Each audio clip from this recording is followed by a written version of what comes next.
যেই দল বিএনপির উপর ভর করে 30টি আসন নিয়ে জাতীয় পতাকা গাড়িতে লাগিয়েছিল, আজকে তারা রাষ্ট্র ক্ষমতায় যাওয়ার জন্য নানান রকমের ষড়যন্ত্র করে যাচ্ছে।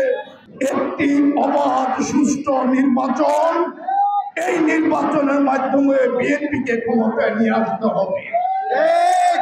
এই নির্বাচনে ইতিমধ্যে যারা বিগত দিনে আমাদের উপর ভর করা ছাড়া যাদের চলার কোনো গতি ছিল না, যাদেরকে স্বাধীনতা বিরোধী, যাদেরকে বিভিন্ন সন্ত্রাসী গোষ্ঠী হিসেবে, যাদেরকে জঙ্গি হিসাবে আখ্যায়িত করে বিগত স্বৈরাচারী সরকার নানানভাবে নাজেহাল করেছে, যাদের বিরুদ্ধে মামলা দিয়ে ফাঁসির কাস্টে ঝুলিয়েছে, যেই দল বিএনপির উপর ভর করে 30টি আসন নিয়ে জাতীয় পতাকা গাড়িতে লাগিয়েছিল দেশনেত্রী বেগম খালেদা জিয়ার বদলতে আজকে তারা রাষ্ট্র ক্ষমতায় যাওয়ার জন্য নানান রকমের ষড়যন্ত্র করে যাচ্ছে, বিএনপির বিরুদ্ধে বিভিন্ন ধরনের অপপ্রচার চালিয়ে যাচ্ছে। তার বিরুদ্ধে আমাদের সোচ্চার থাকতে হবে। ভাইরা, অনেকে আমাদেরকে গ্রিন সিগন্যাল দিয়ে দিচ্ছে, নমিনেশন দিয়ে দিচ্ছে, তাহলে তাদের কাছে অনুরোধ, যদি আপনাদের কাউকে গ্রিন সিগন্যাল দিয়ে দেয়, কাউকে যদি নমিনেশনের কোন ইঙ্গিত দিয়ে দেয়, তাহলে আমরা যারা এই পরীক্ষা দেওয়ার জন্য প্রস্তুতি গ্রহণ করছি, আমাদেরকে ডেকে আমাদেরকে একটু রেড সিগন্যাল দিতে বলেন, আমরা গ্রিন সিগন্যাল দিয়ে দিছি, আপনাদের প্রতি রেড সিগন্যাল আপনারা কেউ দাবি করেন না, তাহলে আবার বন্ধ থাকবো।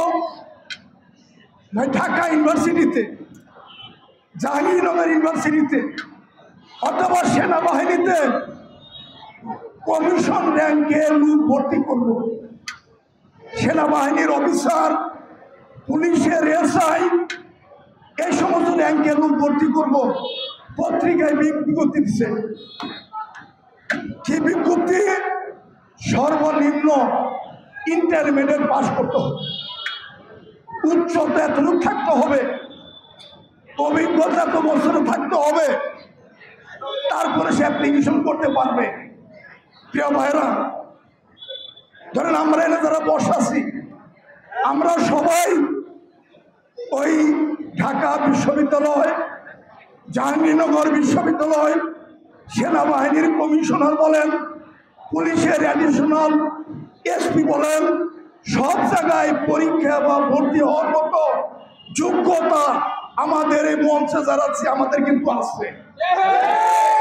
প্রিয় ভাইয়েরা, একজন যদি ম্যাট্রিক পাস করে ক্লাস 6-এ ভর্তি করে সে যদি জাহাঙ্গীরনগর ইউনিভার্সিটি ভর্তি হইবার চায়, সে যদি সেনাবাহিনীর কমিশনে ভর্তি হইবার চায়, সে যদি ঢাকা বিশ্ববিদ্যালয়ে ভর্তি হইবার চায়, সে কি টিকবো না টিকবো না?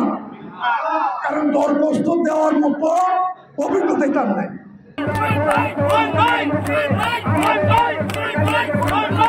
হাসিনা পালিয়ে যাওয়ার পর যারা সুযোগ সন্ধানী হয়ে দলের নির্বাচনমুখী রাজনীতি করছে, এই মঞ্চে যারা উপবিষ্ট, তারা কিন্তু এই 16 বছর প্যাচিটি বিরোধী আন্দোলনের নেতৃত্ব দিয়েছে।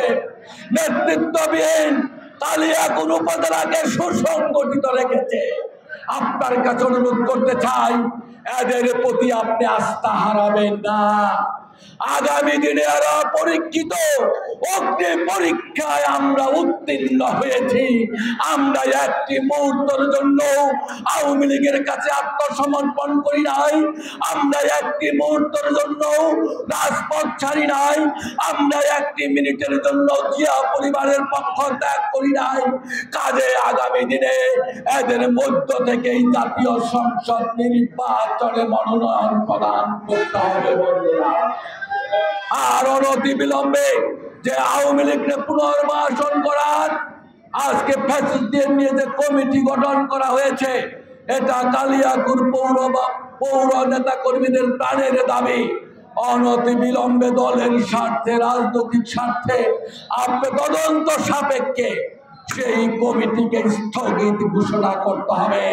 এটাই হলো আজকে কর্মী সভার দাবি।